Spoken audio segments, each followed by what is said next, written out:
I'm going to start. It's 4:02, and very warm welcome to everyone who's joining us today. Welcome to the Applied Development Economics Seminar Series.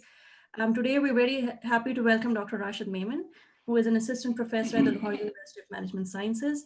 In his work, Dr. Rashid uses very cleverly designed lab experiments and collects survey data to look at issues relevant to social norms, cultural and political change. For example, some of his recent work looks at how supervisors and peers value the efforts of workers from minority groups and whether their success generates backlash from colleagues. This is fascinating research. But today he's here to discuss an innovative method of measuring consumption and poverty levels using electricity consumption patterns. So welcome, Rashid. We're really looking forward to your presentation. But before I can let you start, very quick summary of the house rules for our participants today. So Dr. Rashid will have about 40 minutes to present. If you have any questions while he's presenting, please post them in the Q&A window, and we will stop periodically to answer any clarification questions. We will also have a 15-minute Q&A session at the end. At this time, you can continue to post questions in the Q&A, or if you want to use the raise hand function, and then we will unmute you, you can ask your question directly. And with this, I'll stop sharing my screen. Rashid, whenever you're ready, you can start.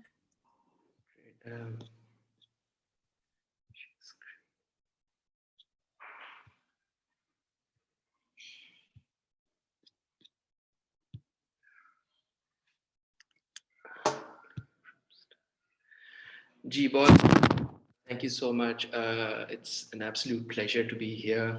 There are a number of people who've been involved in this project. It's been going on for quite a while. My dear friend Sarmat Abbasi is a theoretical computer scientist. He was associated with LUMS a long time ago, and then with FC College, he now freelances. He's been instrumental in some of the work that we've done on this project. Sidra is a GIS specialist at the Collective for Social Science Research. She's done a lot of the imagery work for this. Felix Agemang is a postdoc in the geography department at Bristol. He is an integral part of this project, but what I'm presenting today doesn't really showcase what he's done, and I'll tell you sort of towards the end of how that's going to work. So going forward, Felix is going to be instrumental. What I have to show you today is sort of less associated with his work, but he's certainly a very important part of the project itself. Oh my goodness, it's Laik Aslam. I'm so sorry, Laik, if you're here. Laik Aslam is a professor of computer scientist at the Punjab University. He's worked with Sarmat Abbasi on some of the stuff that I'm going to show you. Sean Fox is a senior lecturer in the geography department at Bristol. Felix actually works with Sean there. And so they are going to be instrumental in taking this project forward. Hussein Bakhshmallah is a sociologist at the Collective for Social Science Research. He's looking after the field work that I'll be talking about. And finally, I'm Rashid Memon, economics. I teach economics at the Lahore University of Management Sciences. So, I'm not going to present this as traditionally the academic presentation, the way that academic presentations work, with identifying a gap in the literature, and then generating a question from there, and then exploring that question. This has a very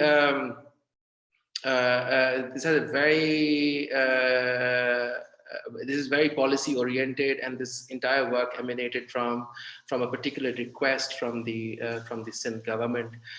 They wanted us to help them target their social protection response, and I'll talk about that a little bit.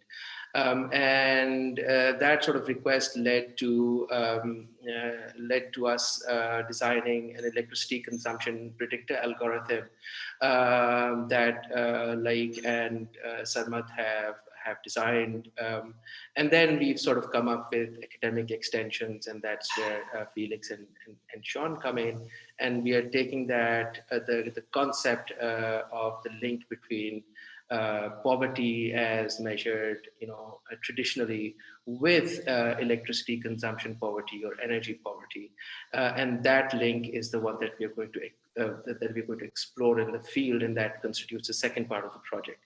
We tried extremely hard to get the field work done before this presentation, but the stars were simply not aligned, and after very intensive 3 weeks, the past 3 weeks, we sort of gave up last weekend when one of our key field persons was tested positive for COVID.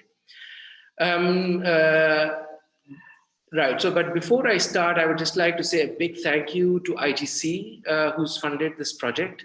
And Sean and Felix have been funded by the European Research Council. And so a great thanks to these organizations for making this work possible.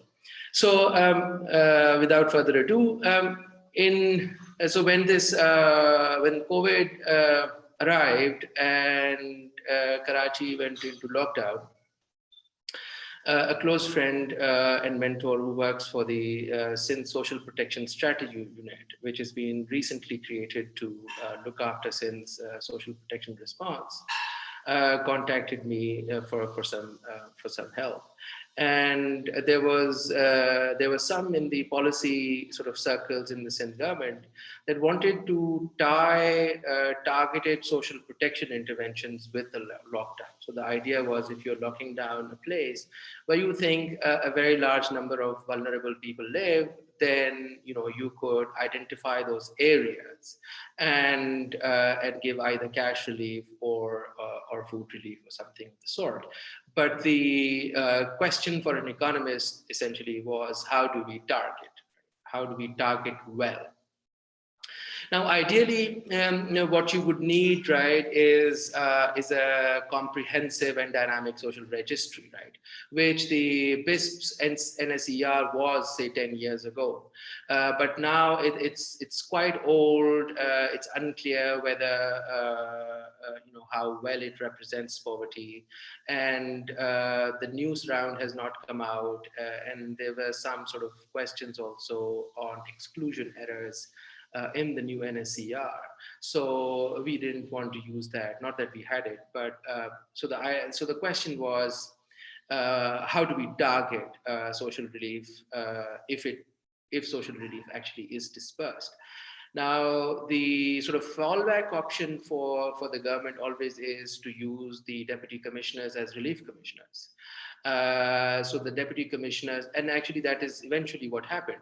The deputy commissioners were tasked to identify, the poor and the deserving.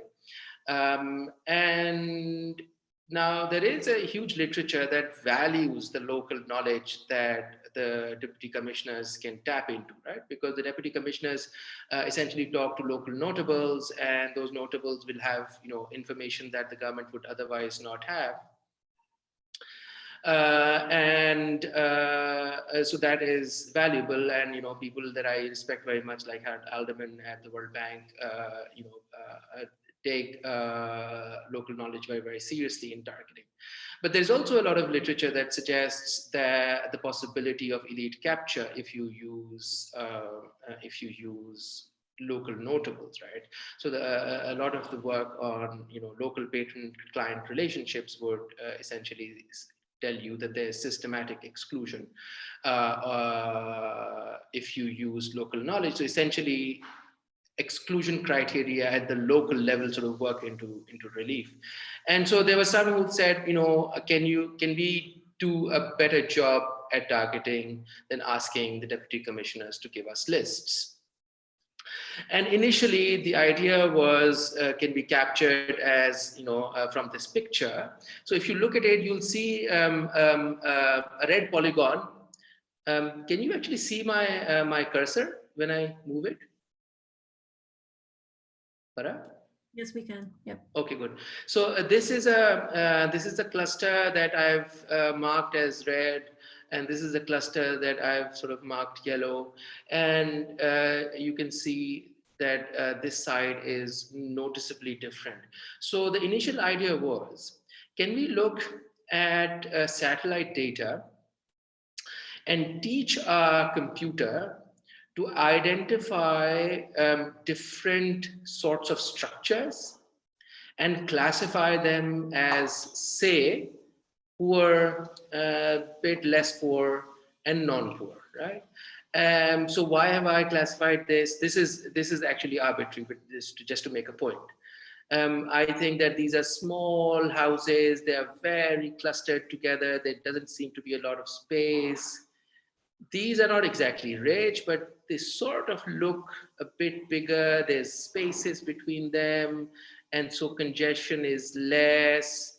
And then you look at these structures here and you see, oh, these are quite big, and it's quite possible that these are very rich areas. Now, we actually know this to be true because Hussain at CSSR has done some fieldwork exactly around this area. This is the Gujar Nala in Karachi, in Federal Bay Area. So we know, for example, that these are fairly poor households, and that there is some variation within the community around Gujar Nala, in the sense of these guys being very poor and these guys being a bit less poor. And so the question was, can we train a computer to identify these household structures and then tell us, which areas to go into? So we were looking for pockets of poverty, and I'll elaborate on that in a minute also. Now, hang on, just give me a second. Yeah.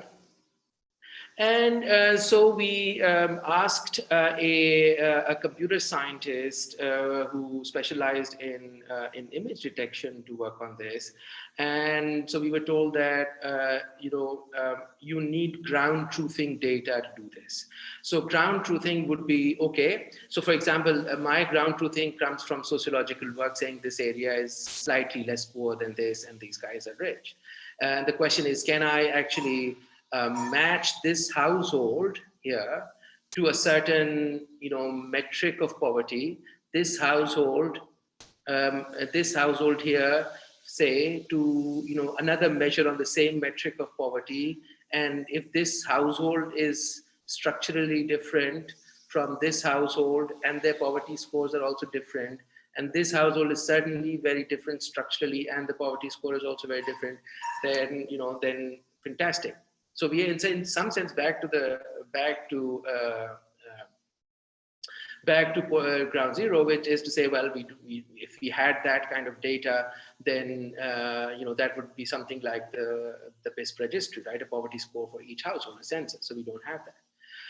So we said, can we look at electricity consumption data to ground truth us? And I have either used electricity data, and I'll tell you in a bit why, or we could have used cell phone data. Cell phone data was difficult to get. Electricity data was available because of personal connections with the people who could give us that data, basically, right? And so we got that, and the initial idea was to use the electricity data to get a computer to learn these structures. Now, as it happened, it didn't happen this way because our image specialist had to bow out because of personal reasons. And so we were stuck with 2.4 million K electric meter data points. And we were trying to figure out, okay, how do we go about this? I've sort of skipped over this. So let me come back to it. So we are not simply interested in, here is the household and here is the, here's the poverty score. We were looking for, pockets of poverty.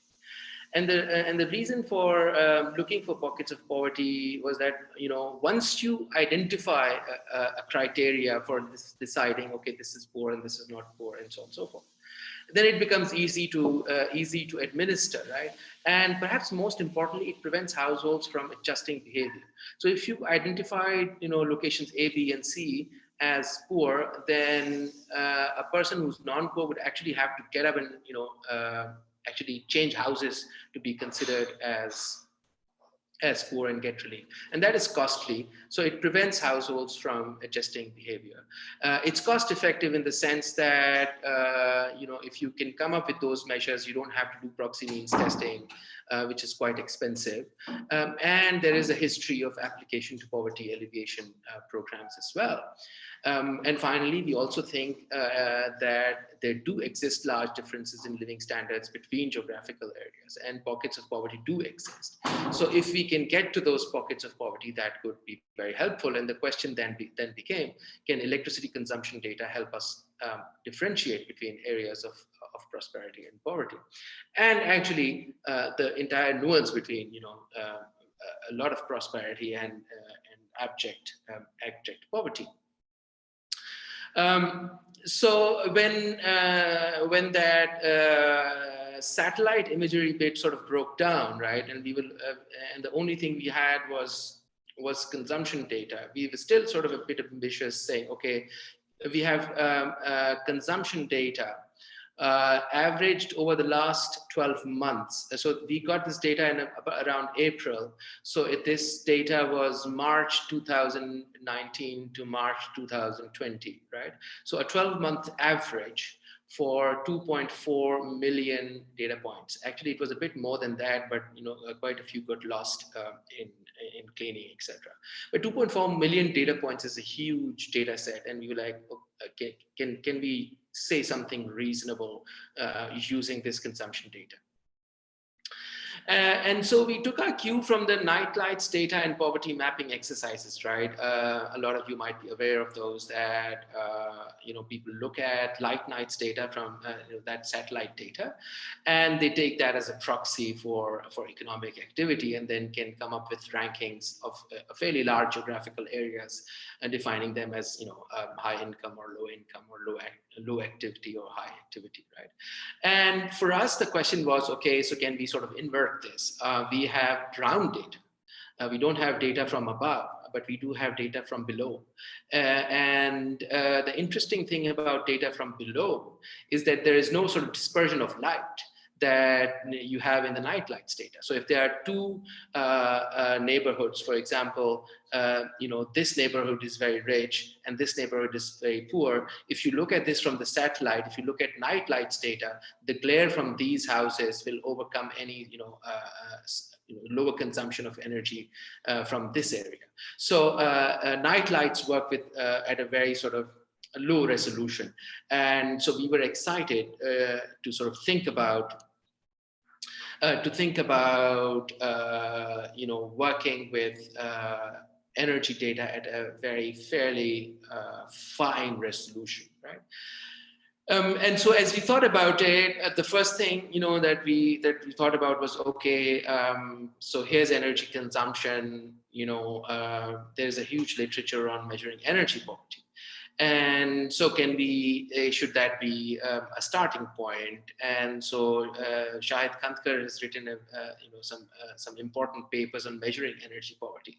And this is essentially saying, think of energy poverty as doing an angle curve for energy consumption, which is to say that if you have a consumption bundle in an arbitrary sort of, not an arbitrary, X1, X2 space, two goods, one of them is energy, and you're optimizing utility subject to a budget constraint, you come up with a bundle, then what happens to that consumption as you change income? And Kandkar works with the idea that at low levels of income, as you increase income, energy consumption will not change, because there are other more pressing needs to be taken care of. But there will come a point when energy consumption will start responding to income, and that is the point where you should sort of have a poverty line. So essentially, you'd let the data speak for itself. Now, of course, the energy poor are not always sort of income poor or consumption poor or poor on the poverty score, and so on and so forth. And that is something that's going to be a consistent source of anxiety and caution as we go throughout this project and this presentation. Farah, I can't actually see a chat box. Are you taking care of the chat box, or should I keep an eye? No, I will. We don't Okay. have any questions yet, but I'll let you know. Okay, great. And how do I, because I can't see anyone. Okay, now I can see you. So how does it work? You'll raise your hand if you want me to start? I will give you a time warning when there are about 5 minutes left, but otherwise I will let you know. I will interrupt you in between if there are 3 or 4 clarifying questions. Okay, good. Or All right, everything. fantastic. Okay, great. Okay, so, now how do you get energy poverty, right? Now, we have this wonderful data set called the Pakistan Living Standards Measurement Survey. And my co-author Sean Fox gets very upset anytime I talk about it. But he's not here, is he? No, he's not good. Okay, so I can do this.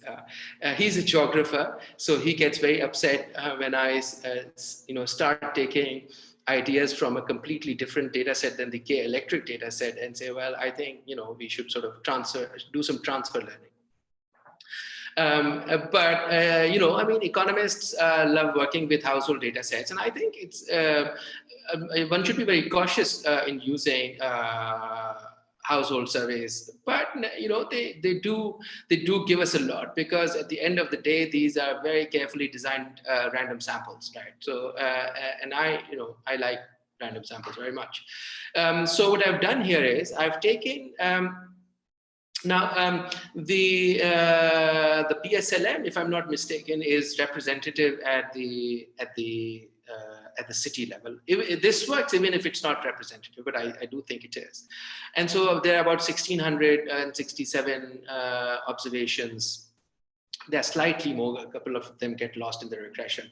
And so what I've done is I've looked at energy consumption as I'm getting from the PSLM. And there are problems in that, I admit. And if somebody wants to engage with me on those issues, we can certainly do that. But I'm taking my consumption of energy, electricity from PSLM. I have expenditure from last month. I convert it to units based on a certain pricing formula. I know that there are problems. Nevertheless, so I know there are problems, so I proceed cautiously, but nevertheless I do proceed. So I'm using Kampfker's algorithm, which is to regress, the units of electricity on a number of variables, including the deciles. So these are income deciles from Karachi, and these are a couple of variables that I've added. And this is one of the specifications. I had a number of others.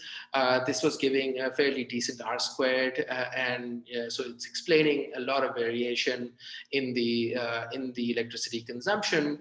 And what it's telling us is that electricity consumption starts responding to income in about the third decile here, right? So this is significant. And this result is pretty significant to specification changes, right? I can add a couple of variables here, and this result, the t-stat will vary a little bit, but basically what we are seeing is a response to energy consumption in third decile, which essentially sort of means that the bottom two deciles are energy poor. So that we then display the mean units of consumption across income deciles, right? So these are 10 income deciles for Karachi. These are there, and in the first column, we have the mean of the electricity units consumed, the median, and the standard deviation. So it's good to know that the means and the medians are not too far, except in the bottom decile and the top decile, but not even there, not by much. There are two clarification questions if you want to take them. Yeah, sure.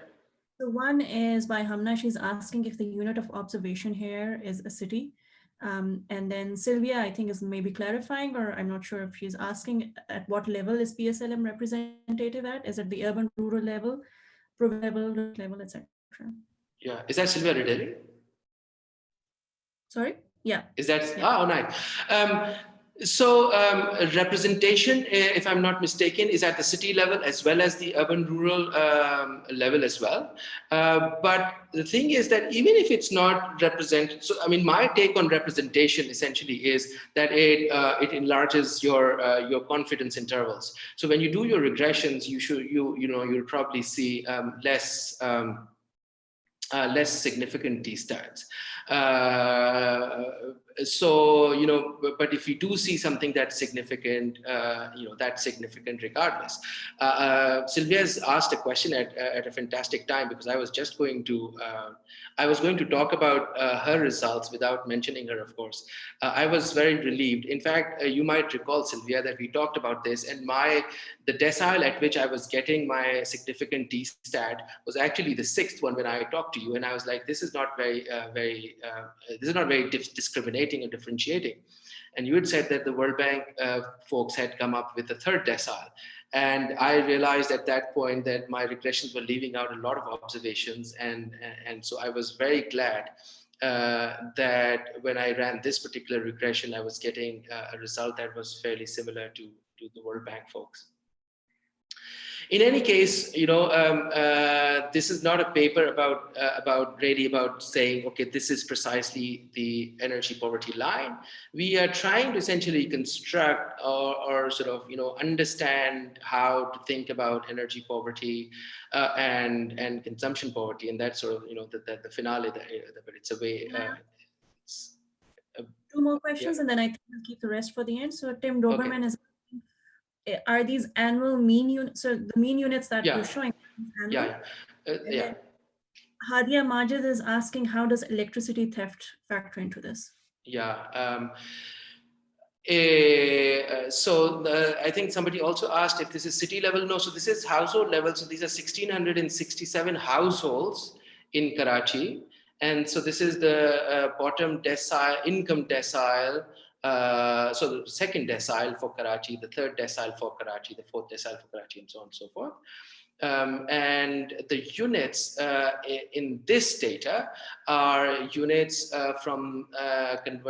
constructed from expenditure in the last month, which admittedly is problematic because of how billing works in K Electric. There could be areas, and areas would not give you units, from the last month. So there is a bit of an error margin here. And as far as theft is concerned, we don't know. We are going to go into the field and find out. The best we've reserved for last. But, the idea behind the theft essentially issue was that if we want a government to use K Electric or any, and this goes for any developing sort of country government, if they want to use data that is readily available from the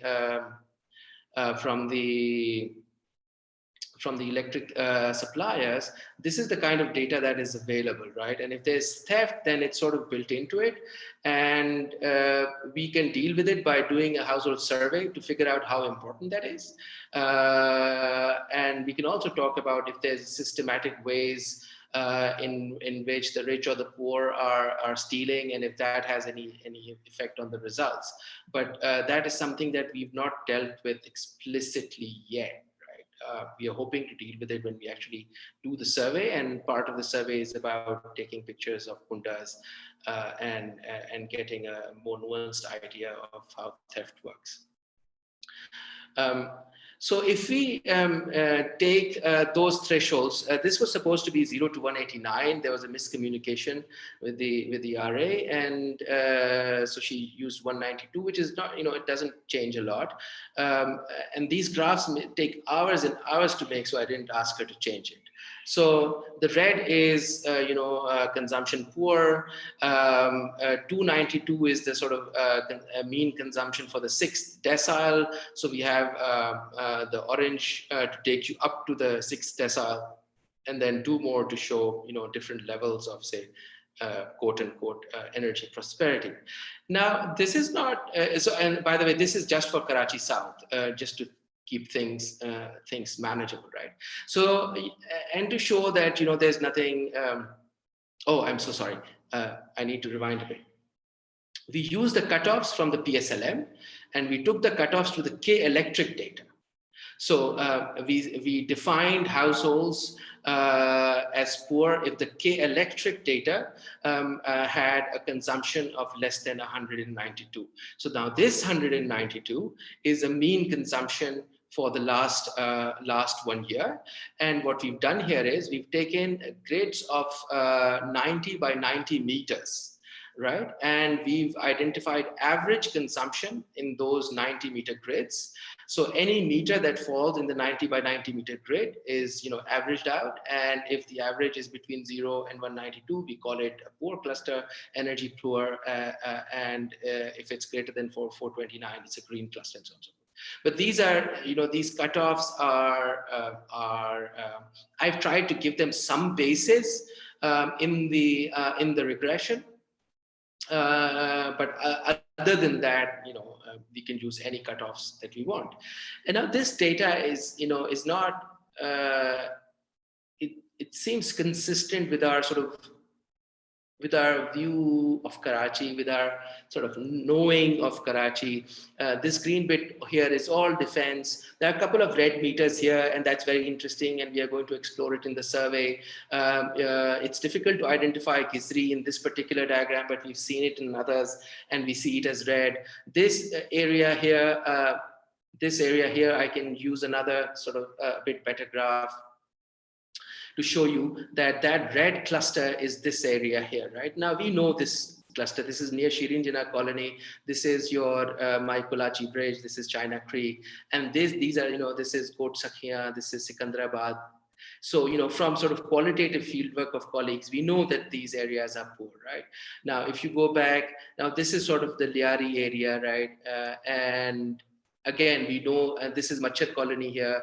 So I've done fieldwork in Machar colony myself. I know it to be a very marginalized community and so on and so forth. So there is some overlap, right, between energy poverty and what we qualitatively think are the poorer areas in Karachi. So this is different mapped from a sort of a slightly different project with John and Felix. And what they've done is, let me just show you this one. What they've done is, oh, this has gone a bit berserk. Okay, oh, sorry about that. There you go. What they did was they just looked at electricity consumption in K-electric meters.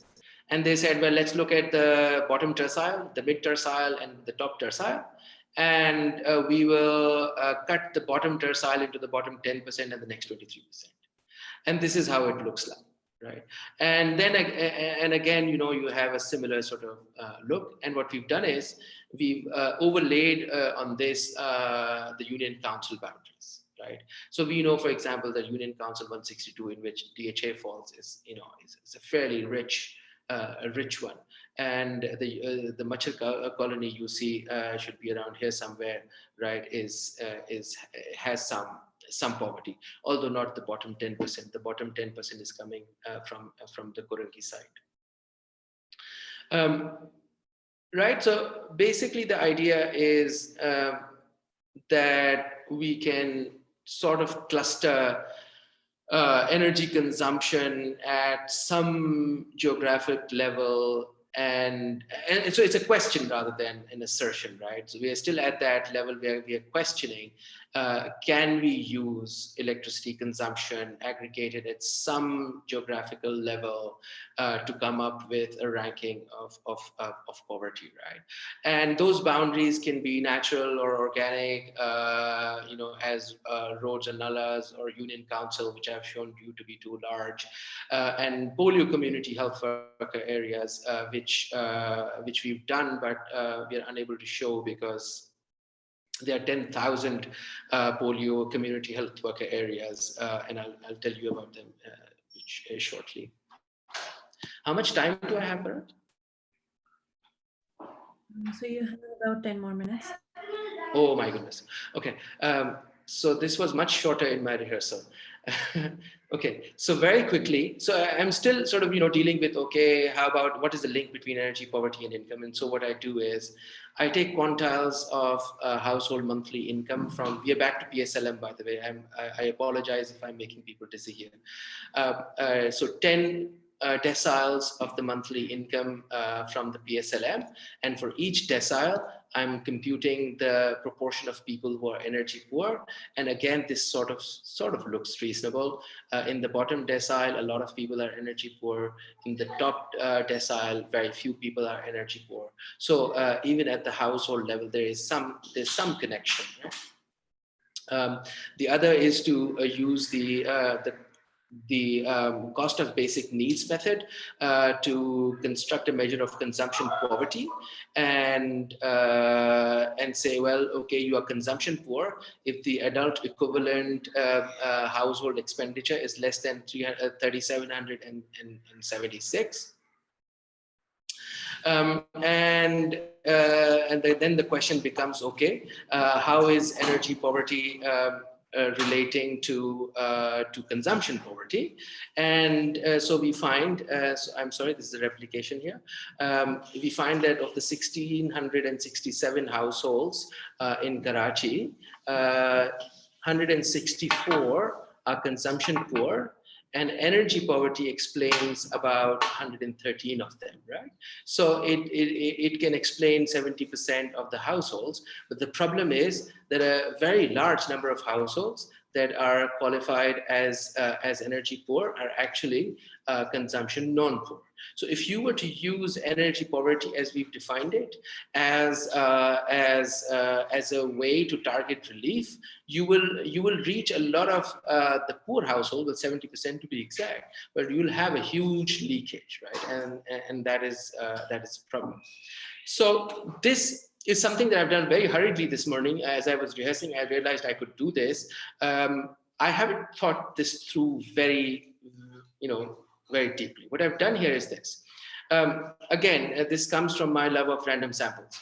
The PSLM identifies an enumeration block as a primary sampling unit, and then draws a random sample of about 12 to 15 households, I believe, from each PSU. So I can define a PSU, right, which is a cluster of households, as energy poor, and a PSU as a consumption poor household.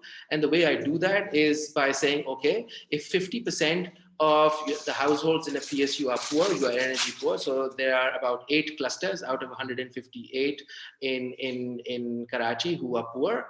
And then I can define energy poverty. Here I've defined it as around the 40%. So if 40% of households in a PSU are poor, I define that as an energy poor household. And I find that with that definition, I can identify 7 of the 8 PSUs using energy poverty, but there's a huge leakage in terms of 42 PSUs being identified energy poor, but being non-poor according to consumption. Now, if I change this to the median, here it's 40%, here it's 45%, and here I've used the median. What that does is essentially that I define energy poor PSUs if 50% of your households are energy poor. And if I do that, I'm able to identify 6 of the 8 PSUs who are actually poor. So my exclusion error increases a little bit. It goes up from 1 to 2, but I can bring my inclusion error down a lot. My basic point is, the lesson from the PSU, from the PSLM I'm getting is that you can sort of think, you can parameterize the distribution, not parameterize the distribution. You can look at the energy distribution in an arbitrary sort of geographical area and think, okay, what constitutes an energy poverty, energy poor cluster or polygon or UC in a way that helps me identify consumption, the consumption poor. And to give you, okay, so this is everything that went behind what we did for the Sindh government. Sarmad and Laik made a very fancy, very sophisticated algorithm, which essentially takes the K-electric data, and you input a polygon, any polygon, any arbitrary polygon. It could be a UC shapefile. It could be the shapefile for a community health worker area. It could be just a randomly drawn polygon, and it would pick up all the meters inside the polygon and give you some distributional statistics, and you can see and then sort of figure out how you want to characterize rich or poor PSU, polygons. Here, what he's done is he's taken union council boundaries and he's color coded them red for poor, orange, then yellow, and then green, depending on median consumption, right? So we don't have any rich high consumption UCs here because the median is always being brought down, right? So remember that this is DHA. Well, DHA also has Shirin Jinnah Colony and Sikandrabad that are pulling down the median. So that's why it becomes yellow. And I'll show you how that Sarmad has been up for 48 hours making these beautiful animations for us, right? So you pick any UC and it gives you an entire distribution, right, of households color coded by their level of consumption. And if you see the, let me take you to this, yeah.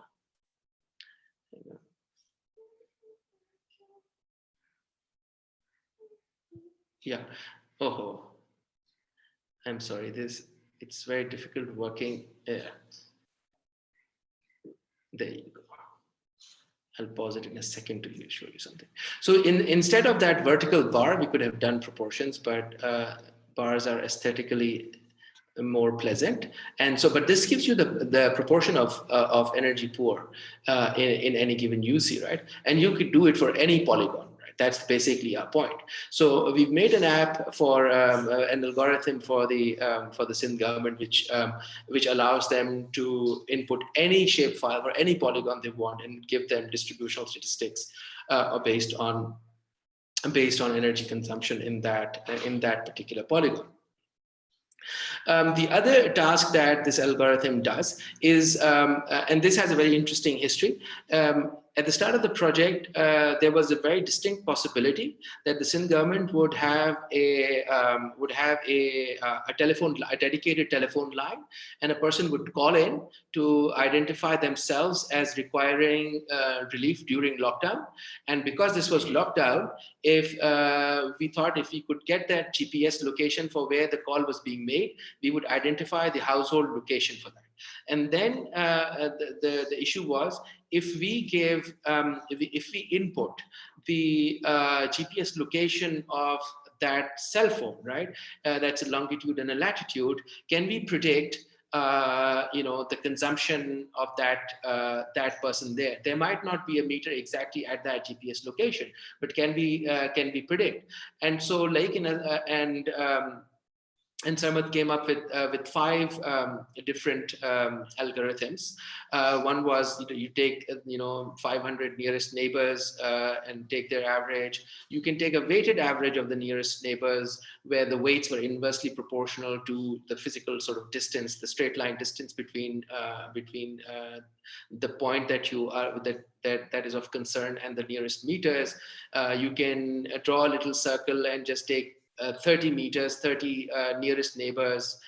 You can take weighted average of the 30 nearest neighbors, or you can do a fancy sort of cut, which is to show that sometimes in a place like Gujarnala, right, your nearest neighbor could be a very, very rich person. So we can take a point, and I'll show you here on this animation. The idea is that you take an arbitrary sort of point. You identify where what you see is located, then you identify the households around it, and then you figure out a cut. Now, this is an arbitrary line, right? And it says, okay, there are houses on the right side of the line and the house on the left side of the line. which side should this belong to, right? And so you take an average here and you take an average here. And the question is, are the averages on this side different from the averages on this side? And you can do lots of these ends, as many as it requires, to find out which line maximizes the difference between the means, right? So which line is separating two clusters, and that is how you should identify this particular line. Let this go on for a few more seconds before moving on.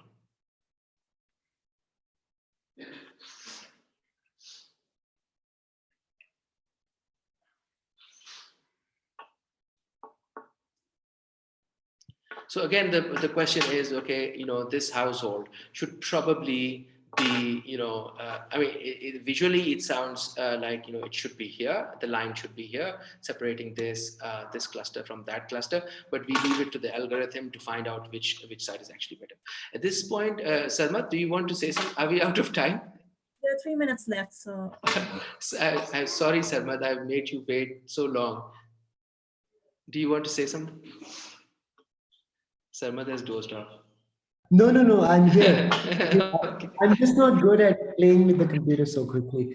No, it's perfectly all right. You're doing fine. Right. So okay. Yeah. All right. If there's a specific question, then I'll all right, fantastic. So preparing for this presentation, Salman's also realized a better way of making this cut, and so he'll be working on that new cut soon. Okay, but back right to so this is just looking at K electric data. What do we have to say about poverty? Is still nothing much, right? And so we had proposed that what we would do is we would divide K electric households according to the deciles of consumption. We are not interested in very high levels of consumption, so we'll just pick the bottom 6 deciles, and we will sample households from each decile, and we will do a survey that will elicit information on a poverty score, on a food income security score, and labor market vulnerability. And we'll essentially link the electricity consumption in a particular cluster with the probability of that household being poor on these different scales. And for the block, we've decided that we will use organic blocks, city blocks, instead of 90 by 90 meter grids or 30 by 30 meter grids. This was partly practical because sometimes what would happen is that the grid would fall into different consumption deciles, and it was very problematic to define it. So what we've done is we've taken, and this actually works better without the slideshow. We've taken Karachi, and huge thanks to Felix for doing this. What Felix has done here is that he's taken streets and roads data, and he's identified clusters, natural clusters, as identified by intersections of roads and streets, right? So this is a distinct cluster. So if you actually visit this cluster will be divided neatly by streets all around it, right? So we've listed all the clusters in the district south of Karachi for reasons I can discuss. And we randomly sampled about 200 clusters from each consumption decile, beginning from the first bottom decile to the 6th decile. And this is what that sample looks like. And we are going to do a survey at these households. This was supposed to start last weekend, but could not because of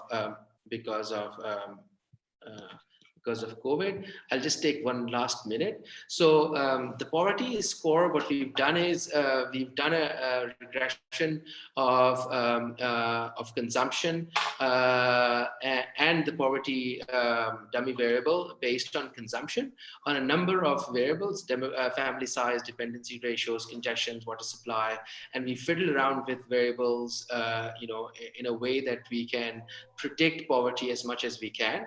And what we've come up with is a list of variables, This is our predicted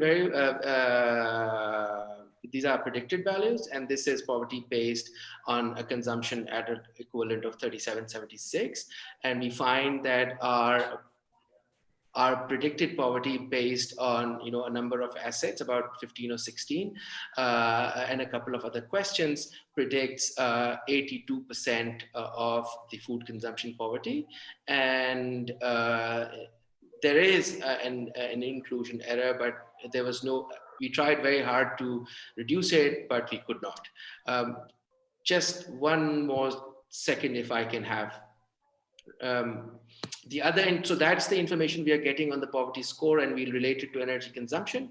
And the other very important measure we're looking at is food insecurity experience scale.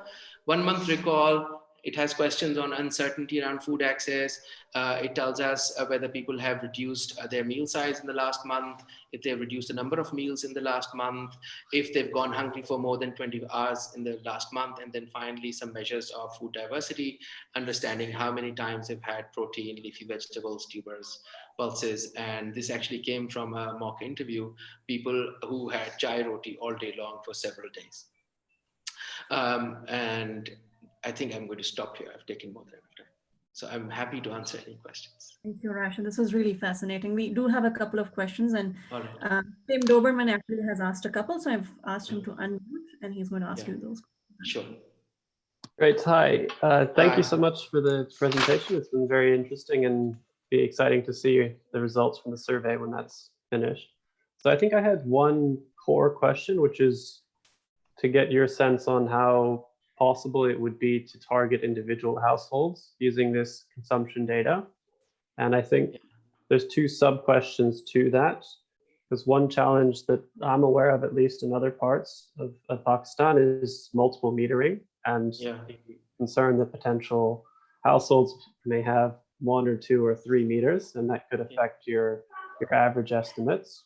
But then also, obviously, that affects the ability to target individually. And then secondly, it'd be interesting to hear, I suppose this relates to the main question, but to think about the trade-offs between the geographic targeting, say the work you did in the polygons, versus whether this could be used to go the next step and even target individual households. So in that challenge, it'd be great to hear your thoughts. Thank you. Yeah, great. Thanks a lot. So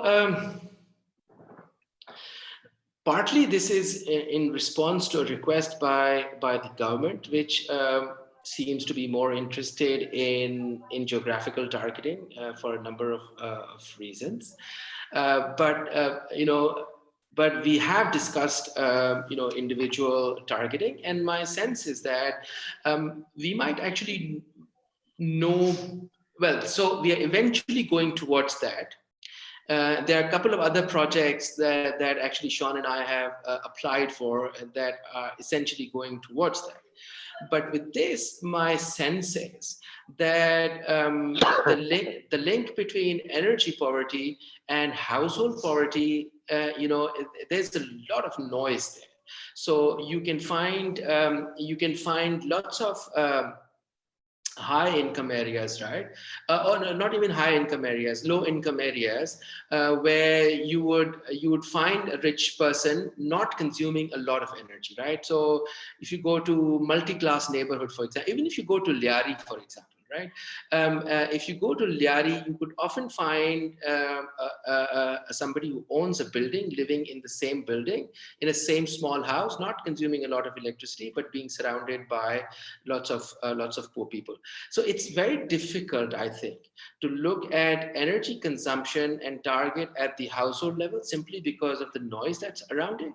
But I feel that we'll know for sure when we actually go and do the survey if there is a possibility of household targeting. But it seems to me that targeting becomes much more efficient if you target clusters of poor people, right? So for example, if you have a very low meter count in DHA, would you want to go there? Chances are that you would find that the person is not poor. right? So we actually have a bunch of samples in DHA where you have the bottom 10% consumption, but it's in, smack in the middle of, phase 8 DHA, which we know to be very rich. And so we want to see what's going on there. Is it possible that one household has 2 meters, 1 meter for the servants for the servant quarter and another meter for the household itself? And so that would be a very interesting thing to see. And that would sort of, inform the decision to target individually. That's one. Your second question was on multiple metering. So the people, so we've been talking to a couple of people who, worked on K Electric, and the sense we are getting is that you could have multiple metering in very rich households. Right, so you have a meter for the the second floor and for the first floor, for example, and we are expecting to sort of see that in DHA, and we have a sample for DHA as well, so we'll know. We don't expect a lot of this to be happening in an area like Ranchor Line or Gazdarabad or Machar Colony. There we expect every household to have their own meter. What we are afraid of is finding that there are multiple houses on 1 meter. And what that would do is do the opposite, right? Which is that you would have very high consumption, and actually it's because there are 20 very poor people sharing that 1 meter. Now, again, people who are working on electricity are telling us that the K Electric has done a lot of work trying to make sure that every household has their own meter. And one of the ways, I don't know if this is the reason for staggered pricing, but staggered pricing essentially means that if you are 20 houses on 1 meter, that would mean that on the margin you are paying a lot for electricity. So the incentive is there actually for the opposite, which is multiple meters for one household. But that we don't expect to see in the lower consumption, the lower tail of the distribution, or the lower half of the distribution. But we'll certainly find out. So we are asking for it's a big ask. Let's see if it works. We're asking if households will share their bills, and if they'll tell us their meter data. So from there we can find out if people do have multiple meters. But to go back to your very interesting question on individual on targeting individual households.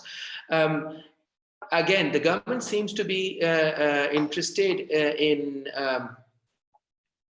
Oh, I'm being told to leave.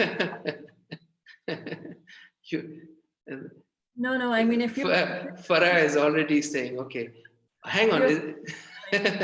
No, so I'll just take a minute. And so we've put in a grant for that the thing that we started with, which was look at an individual household structure and see if it's poor. So it turns out that there is a census on the poverty. There's a poverty score census data for Sindh, for 16 districts in Sindh.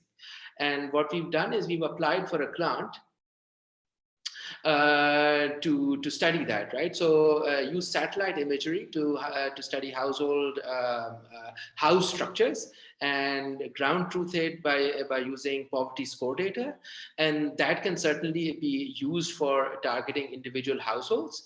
That said, I think there is I could be wrong. I'm second guessing, I think. But my guess is that the government is more interested in geographical targeting because of economies of doing that, I think. Yeah, that's all I have to say. Oh wow, there are 20 questions. Rashid, may I add something? Yes. Okay, so this is regarding Tim's question. I think that if we could get a population density data, that would address a lot of the problems with these multiple meters or anything like that. Because, if you have a building in which very rich people live, and it's very dense, its consumption is going to be very high. Whereas the poor, so if we could get our hands on population density data and we combine it with the K electric data, you could, that would, really help us out a lot. Yeah, absolutely.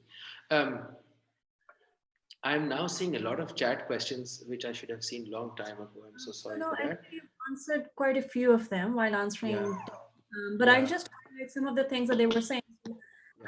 Your point about having multiple households on the same meter, that's been made by Dr. Hanif as well in the chat. Kate is actually saying that in some cases it might be the opposite. For example, it could be that smaller or poorer households have more meters because they're larger in size. In fact, it could be the poorer households instead of the richer households who end up having more meters. And I think your survey would shed light on that. And his is seconding that. I have just one question left. If you can stay on for one more minute. Sure. Yeah, absolutely. Otherwise, I think you've answered most questions. Can I quickly comment on Sarmad's point, which is that that's absolutely right. And one of the serious drawbacks of the K electric data is that it's not per capita data, right? So it just tells you, here's a household, this is the electricity consumption for this household. That's a huge drawback, and that's the nature of the beast. And hopefully you're quite right. Yeah, the survey will shed light on this. We are also actually doing something very interesting with the data, with the survey, which is that we are asking everybody if they're living in apartments, how many floors there are in those apartments, right? So we can actually guess again from the satellite data, because satellite data doesn't give you can't tell you whether the number of households in a particular building, right? But what we are trying to get from this survey is also what a multi-story house looks like, right, in satellite imagery. So we are trying to use that to guess at population density. So yes, absolutely, that's an absolutely extremely significant point. So one last question by Afzal Kiani. You're unmuted, please.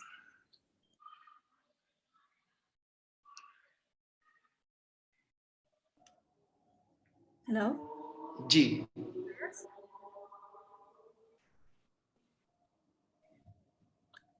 Okay, so I don't think he is unmuted. So I think if there are no other questions, I will forward you all of the comments that we've received in chat and the Q&A, so you can have a look at them. Is Sylvia still around? She had a question on the deciles. No, I think she's left. I'll just email her. You can answer, yeah. Yeah. Is she here? Yes, she's here. Oh, okay. So can I share? Because I'll need to know which one, which slide she was referring to. We're still sharing, Mama.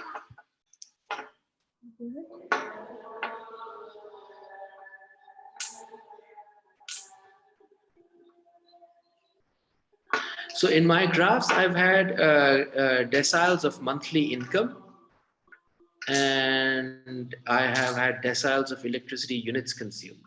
So I think that answers the question. So it wasn't deciles for consumption, but deciles for income.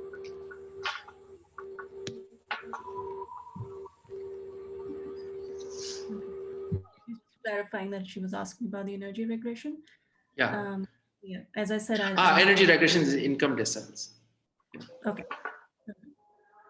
So I'm conscious of the time. We've taken 5 extra minutes. No, I can stay for longer if there are people who are interested in chatting. I think that was Sylvia was the last person who at some point also had a hand raised. That's the question. I think we've addressed all of them. Fantastic. Thank you so much for your time, and thank you. No, thank you very much for having me. Thanks a lot. Yes. It looks like he had it was a tough 48 hours for him to prepare that. Thank you. Thank you so much. Thank you. Thanks to the participants also who stuck around. Yes. And as we said, we'll have the next ADE is going to be on the 8th of December. That's going to be Tuesday after next with Dr. Javed Yunus, who's going to be talking about evidence from Pakistan. That's also going to be the last ADE of 2020, and so we really hope to see you all there. Thank you and Thank you take very care, much. and hope to see you next on next December.